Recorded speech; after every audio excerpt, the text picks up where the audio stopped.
ادامه گفتارهای رادیوی فرهنگ.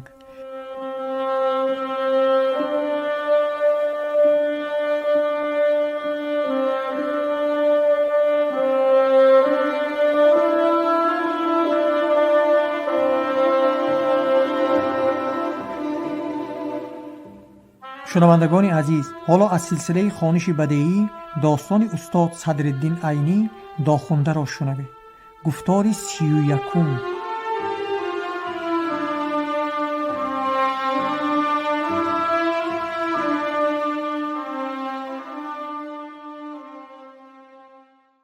بعد از مذاکره و قرارداد روز و نقشه خروج، علیرضا با مساعدت حضرت پاشا زودتر برگشتن ما بهتر است گفته رخصت طلبید. لیکن ما از دوشنبه به بهانه آذوقه‌کاوی برآمده بودیم، مگر تهید است برگردیم دور نیست که به پیش توارش ها جای شبهه شویم. از این وجه شما خاطر جمع شده می توانید. ابراهیم بی شما را دست تهی نخواهد فرستاد گفت انور. علیرضا و دانیال از پیش انور پاشا و باسمچیان برآمده به راه در آمدند و از لب دریا 10 سر گوسفند و 100 پود گندمی را که برای خودشان تیار شده بود گرفته به حضور وکیل مختار آمدند. برای اینکه وظیفه آذوقه‌یابی خود را مظفرانه ادا کرده بودند، از وکیل مختار تحسین ها هم شنیدند. فصل 14. امیر لشکر اسلام و نایب جناب عالی بخارا. در یکی از شب‌های ماه دکبر سال 1921 در شهر دوشنبه آشوبی برپا شد. چی گپ؟ وکیل مختار اسکران سرخ را با باسمچیان تسلیم شوید گفته امر داده است، اما آنها قبول نکردند. بعد از این علیرضا و دانیال اسکران خود را مقابل کریپس آراستند که بازار یراق اسکران سرخ ها بگیرند. خود وکیل مختار در کجاست؟ شاید این خیانت را خود علیرضا و دانیال از پیش خود کرده باشند. نه، خود وکیل مختار در منزلگاه خود نشسته یراق‌های از بخارا آورده‌اش را با باسمچیان تقسیم کرده داده ایستاده است. در میانه 2 نفر دوشنبگی این گونه گفتگوزار می رفت که یک باره صدای میلتیق و پولیمیات از طرف کریپس بلند شد. مردم شهر وقتی سحر با این صدای پردهشت از خواب بیدار شده در پی گریز افتادند. بچگان خردسال خود را به گردن برداشته از شهر برآمدن گرفتند. تا ساعت 8 در شهر از اهالی محلی غیر از چند خانوار یهودیان که جای گریز نداشتند کسی نماند، لیکن اسباب زندگانی مردم جا به جا به حال خود مانده بود. در شهر ساعت به ساعت آشوب زیادتر می گشت. وکیل مختار به یراق تقسیم کنی خود هنوز دوام داشت. باسمچیانی که از شرف دولتی وکیل مختار یراقدار می شدند، اول آدمهای خود وکیل مختار را، دویم خانه های بی صاحب فقرا را، سیوم یهودیان بی خاوند را تاراج کرده از شهر به در می رفتند. وقتی که وکیل مختار دید برای خوراک در شهر آذوقه نماند، باسمچیان می خواهند با قوت آن سلاحی که خودش به دست آنها داده است بقیه سلاح و اسباب را هم از دستش در رباید و اسکران سرخ هم به بیهودگی یراق خودشان را به دست حضرت وکیل مختار نمی سپارند، در پی گریز افتاد. شب هنگام وقتی که باران می بارید، چیزهای قیمت بها، نقدینه طلا و تنگه و یک قسم یراق‌های سبکی از بخشش باقی مانده را برداشته با علیرضا، دانیال، ثریا و سایر همراهان خود از شهر برآمد. اما در قرغان یخدان‌های پر از جامه، تای‌های قالین، انبارهای پر از میسینه، 300 یشک تیر، یراق‌های دیگر و سایر چیزهایی که وکیل مختار و همراهانش برداشته نتوانستند مانده بود. باسمچیان از گریز وکیل مختار خبردار شده به شهر در آمده همه این چیزها را در ربودند. چیزهای یهودیان را هم تاختند، خانه های فقرا را تالان کردند. وقتی که روز سفید شده اسکران سرخ از منزلگاه خود شهر را دیدند، بجز امارت های از آدم و چیز خالی شده و یهودیان سر و پا برهنه در قرغان و شهر چیزی و کسی به نظرشان نمی نمود. اما گرداگردی شهر را تخمینا 5000 نفر باسمچی با یراق‌های نو مسلح شده حلقه‌وار فرا گرفته بودند و به بالای آنها انور پاشا با عنوان و امضای امیر لشکر اسلام، داماد خلیفه مسلمین و نایب جناب عالی بخارا فرماندهی می کرد. لیکن این سردار نامی که در سرگذشت ماجراجویانه خود صفها را شکسته و خصوصا در جنگ‌های کرتک گردنبور را خورده بود، نمی توانست با 5000 همراهان خونخوار خود با یک چند نفر اسکران سرخ که نمایندگان پرولتارهای جهان و حامی حقوق آنان بودند غلبه نماید و این شهر دوشنبه را که در آینده مرکز جمهوریت تاجیکستان شدن است غصب کند. اما این سردار نامدار گناه این ناموفقیتی خود را قسماً به بی‌وفایی کردن باسمچیان به وکیل مختار و قسماً به پایداری کردن توانستن خود وکیل مختار بار کرده خود را تسلی می داد. فصل 15. قافله پریشان. قافله وکیل مختار که قریب از 600-700 نفر آدم، 21 دانه پولمیات، 1700 دانه میلتیق، سناچهای پر از تنگه و تیلا، یخدانهای پر از جامه و لباسهای اعلا به هم رسیده بود، سرسریانه در کوه و بیابان می گشت. خود وکیل مختار انتخین شی انتخین شی گویان پیش اسب می راند. علی رضا باشد از غایت خشم شاهبرودهای خود را خاییده پزوانگلر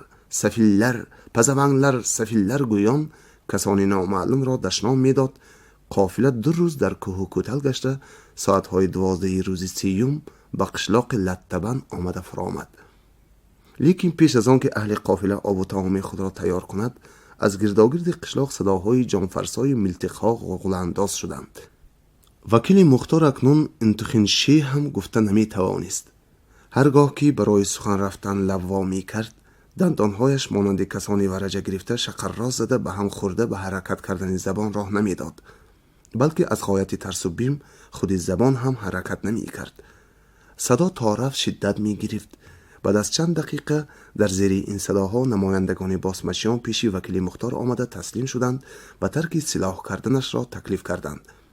در 5 دقیقه آوازه تسلیم در میان اهل قافله پهن شد. برادران، به کی تسلیم؟ به باسمچیان تسلیم، به آن باسمچیانی که ما تا امروز با راهبری فرقه کمونیستی از نام حکومت شورایی خلق بخارا و عامه مهنتکشان با آنها می جنگیدیم تسلیم. این تکلیف است که این را تنها باسمچیان به ما کرده می توانند. این تکلیف است که این را تنها کسانی که در حقیقت خود باسمچیند و با لباس خدمتگاران حکومت شورایی در میانه ما در آمدند و ما را راهبری می کنند قبول کرده می توانند. ما باید تا جان در رمق داریم با باسمچیان و در نوبت اول با کسانی که ما را به تسلیم دلالت می کند بجنگیم. بس است خوردن آن فریبی که تا حال به ما به صفت وکیل مختاری دادند. بس است پیروی کردن کسانی را که عاقبت ما را به این وادی کشاله کرده آوردند. امروز وکیل مختار و یا اینکه سردار عسکر در میان نیست، امروز تنها باسمچی در میدان است. بیایید بجنگیم با باسمچیان و طرفداران آنها. داخونده راست میگوید، گفت شریف. ما به این نیت از بخارا و از خانه و جای خود جدا شده به این جاها آمده بودیم. ما برای چی تا حال با باسمچیان می جنگیدیم؟ اگر ما باسمچی شدنی می بودیم به ما اینقدر تشویش حاجت نبود. ما می توانستیم که از خانه خود نبرآمده هم باسمچی شویم. ما اگر نیتی با باسمچی تسلیم شدن می داشتیم اینقدر کوه و بیابانگردی چه در کار بود؟ ما می توانستیم که در خانه خود آسوده نشینیم، نه روی باسمچی را بینیم و نه روی تسلیم شدن وی را.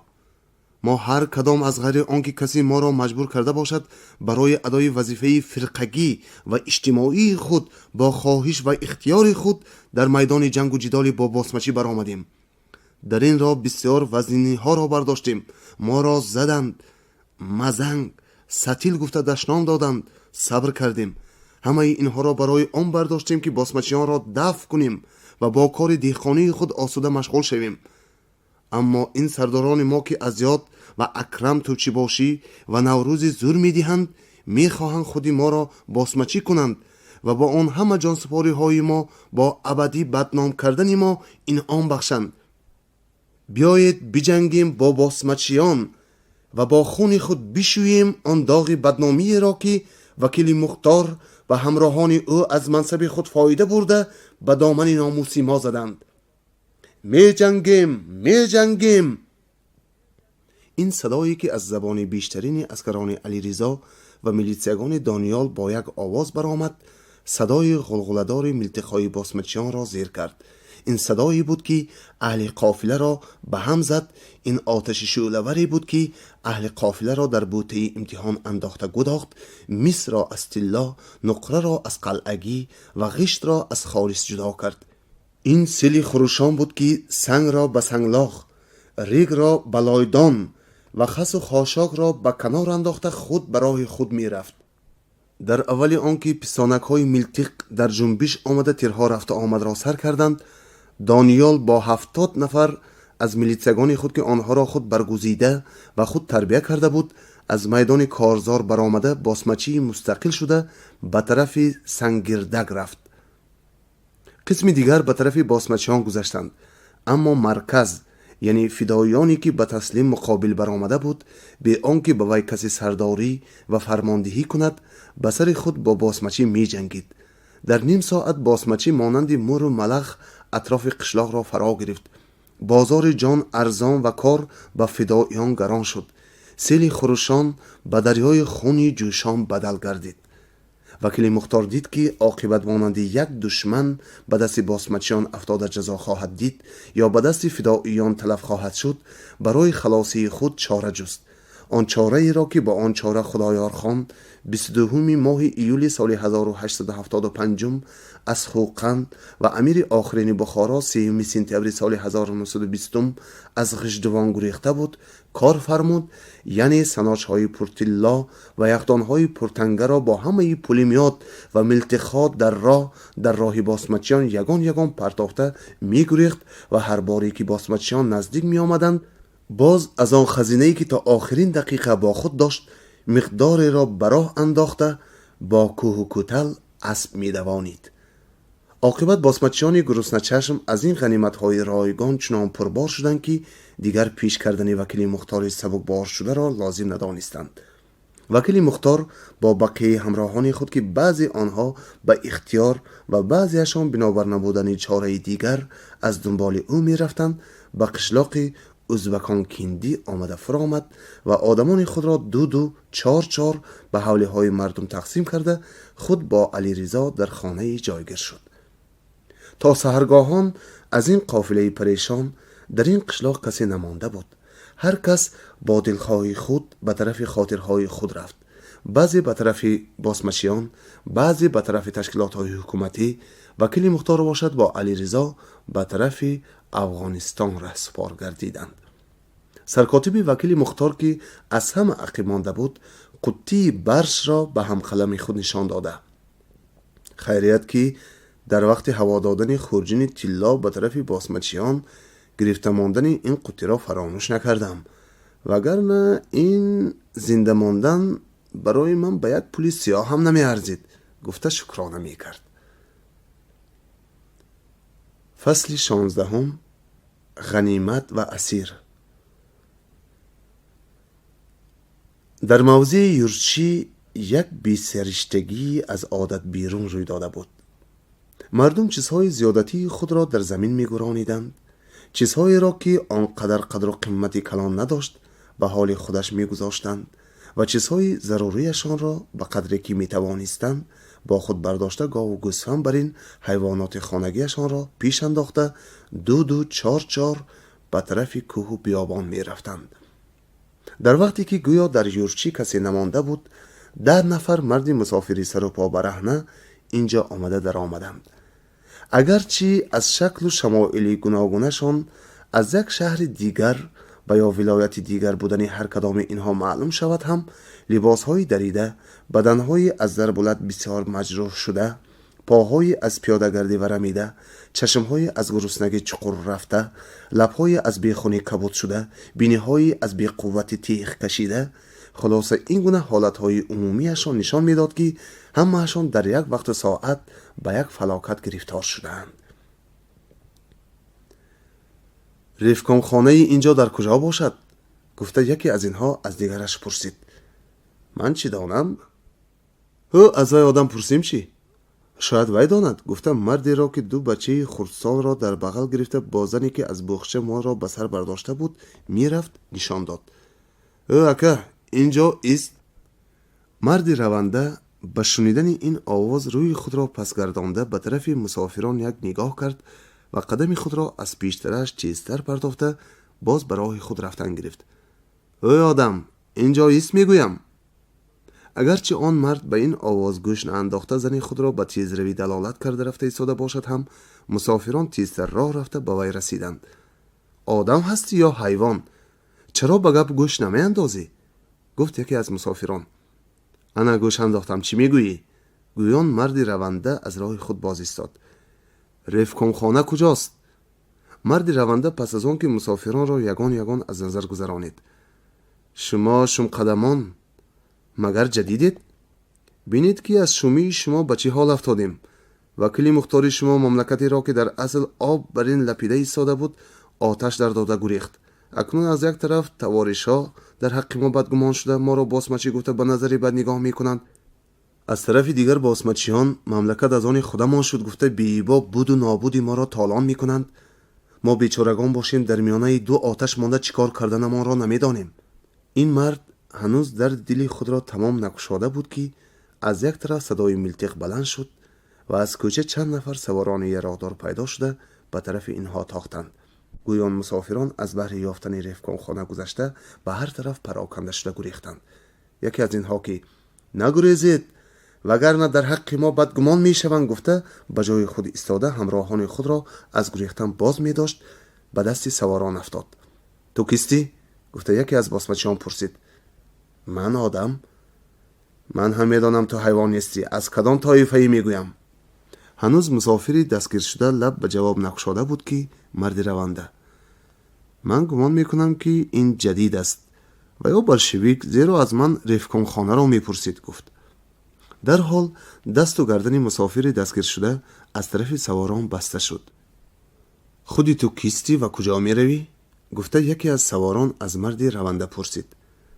من همین جاییم، به طرفی که مردم اینجا رفتند من هم میروم.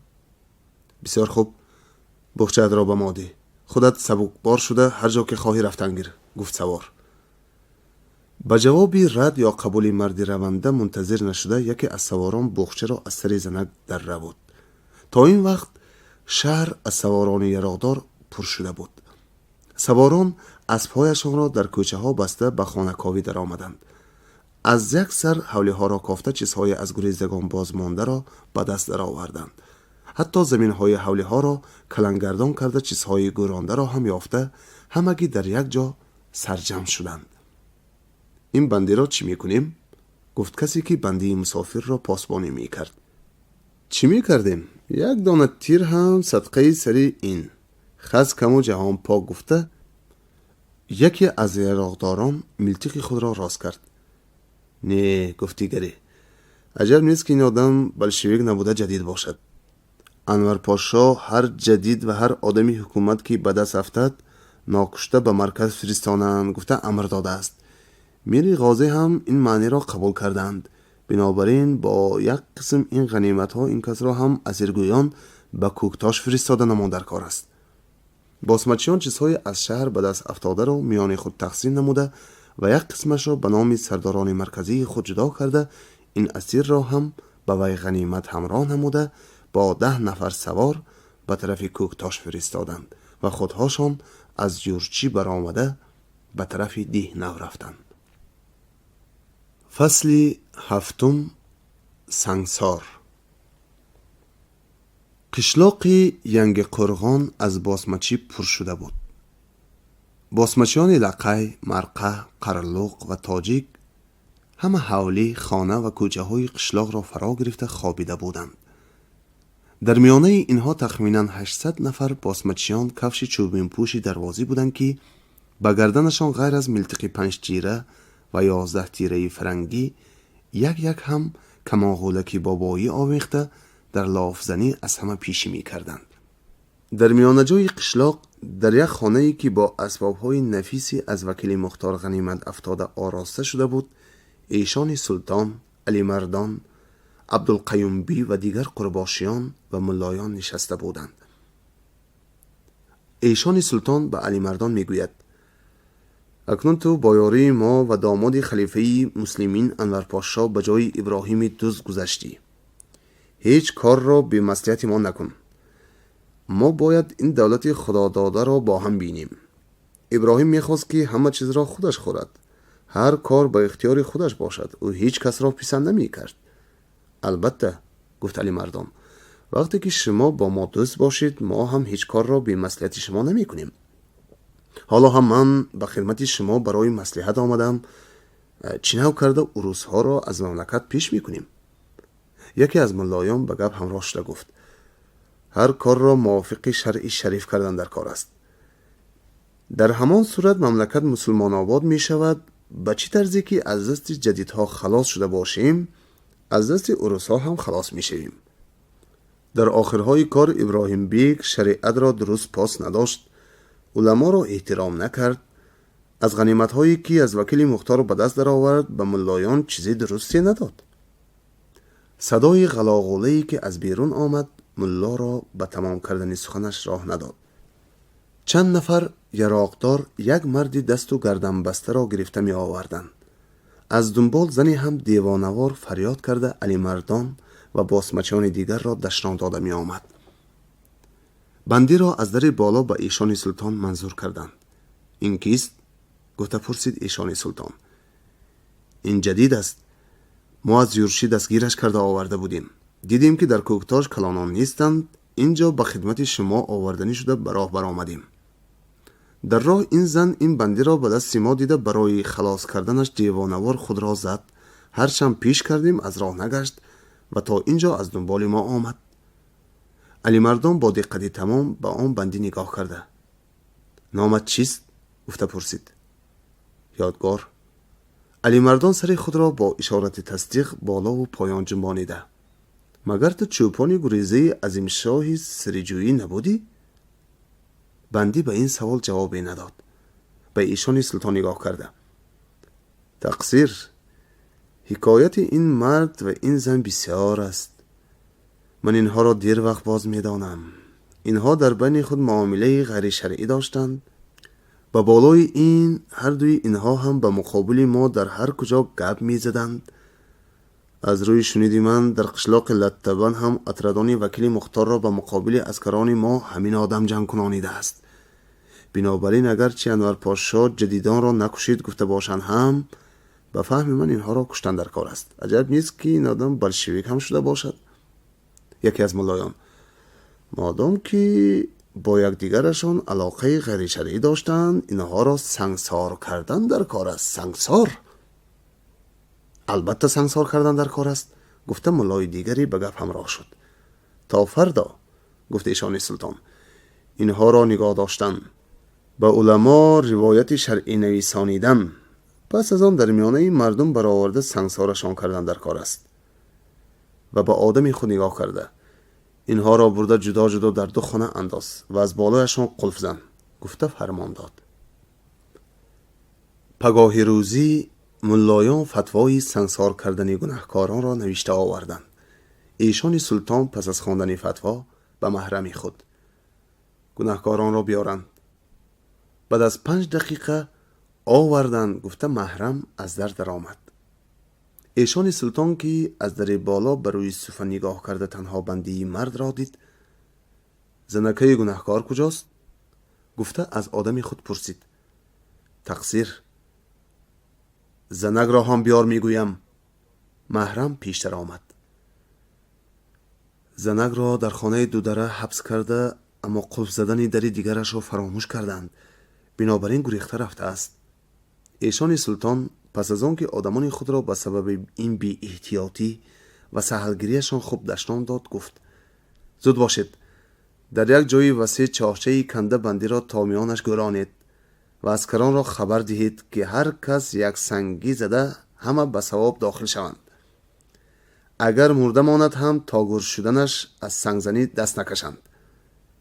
پیش خدمتان بندی را از صفه برآورده هنوز از دروازه بیرون نبرآورده بودند که صدای ملتیق و پولمیات بلند شد. باسمچیان به حال خود شده هر کس در پی به دست گرفتن سلاح و سوار شدن اسب افتاد. تا 20 دقیقه اطراف قشلاق ینگ قرغان را تخمینا 100 نفر اسکران سرخ و پارتیزان ها گرفته بودند. باسمچیان هم از حول جام به جنگ در آمدند. ملایان کشید، غازی، مرید، شهید گفته اینها را به جنگ تشویق می کردند. اما به باسمچیان غازی شدن میسر نشده، همه گروه شهید می شدند. دسته پیش جنگ باسمچیان که دروازیان بودند، کاوش‌های چوبین خود را پرتافته گریختند. والله می گفت یکی از دروازیان، به این گونه جنگ نامردانه هیچ خوشم نمی آید. به من مبارزی در کار است که مردانوار بغل به بغل درفتد تا که مرد از نامرد جدا شود. میدان جنگ به درون قشلاق در آمد. تیرهایی که از دو طرف می برآمد دوست و دشمنی خود را فرق نکرده سینه ها را می شکافت. باسمچیان دیدند که به خالی کردن قشلاق مجبور می شوند، حوله های غلناک را آتش در دادند. قشلاق در میانه خون و آتش مانده بود. باسمچیان گریختند. اسکران سرخ به قشلاق در آمده باقی مانده آنها را کافتند. غیر از داخونده که در پس دروازه خوشخانه ایشان سلطان در را به خود سپر کرده ایستاده بود، دیگری را نیافتند و او را پیش انداخته به طرف دوشنبه بردند. فصل 18 تنک. گرداگردی شهر دوشنبه را تخمینا 10,000 نفر باسمچی حلقه‌وار گرفته بود. این باسمچیان مانند باسمچیان پیشتر بی انتظام و بی خبر از دانش جنگی نه، لیکن به اینها یکی از مشهورترین سرداران جنگی دنیا انور پاشا راهبری می کند. خصوصا بعد از خیانت وکیل مختار، نفوذ معنوی این سردار به بالای باسمچیان و عکس انقلابچیان زیاد شده است. اکنون باسمچیان به وی خوب اطاعت می کنند. او به هر طرف با امضای امیر لشکر اسلام، نایب امیر بخارا و داماد خلیفه مسلمین انور خط و خبر کرده مردم را به اطاعت خود و به مقابلت حکومت شورایی جیغ می زند. مالهای از تاراج بعد از درآورده‌اش را به افغانستان فرستاده یراق و لباسهای نظامی می خراند و با امضای خود کاغذکچه برآورده مردم را به قبول کردن آن به جای پول نقده مجبور می کند. در شهر دوشنبه باشد احوال با بسیار سختی می گذرد. دسته از اسکران سرخ که با چند نفر بخاری و تاجیکی محلی در آنجا به محاصره مانده بودند، خوراکواری هر روزه اشان را با مشقت بسیار به دست می درآورند. حتی راه آب را هم باسمچیان بستند که این هم به آسانی یافت نمی شود. بسیار وقتها مجبور می شوند که تشنگی خود و اسبان خود را تنها با آب باران و برفی که می بارد بشکنند. لباسهایشان تماما دریده از کار برآمده است، به حدی که گویا زمستان قتال را بی لباس می گذرانند. بیماری، مجروحی، روز تا روز قوتی را که در اصل کم بود باز کمتر می کند. از پای گرسنه در میدان بالایش کشاده در زیر برف و باران مانده لنگ و برجا مانده شدند. از بخارا مددی نمی رسد. بعد از این در اینجا استاده ممکن نه. این سخن از سرداران گرفته تا نفری از زبان حال همه می برآمد. لیکن انتظام عسکری سرخی اجازت نمی دهد که کسی این سخن را به زبان راند، زیرا از مرکز از بخارا خبری نیست. اگر خبرهای بی سر و بون را که گاه گاه به واسطه تلگرافی هوایی می رسید به نظر نگیریم، گفته می شود که عموما راه مخابرهشان از روی دنیا بسته شده است. تا گرفتن فرمان دوم موقتا دوشنبه را گذاشته پس گردید. پس از 3 ماهی که در محاصره ماندگان دوشنبه با آن همه مشقت‌های طاقت گداز برداشت کردند، تلگراف هوایی این فرمان را از بخارا آورد. اجرا کردن این فرمان که آنها را از تنگنای محاصره خلاص می کرد، از اجرا نکردنش هم مشکل تر بود. لیکن عزم و اراده عسکری سرخی مشکل را آسان می شمارد.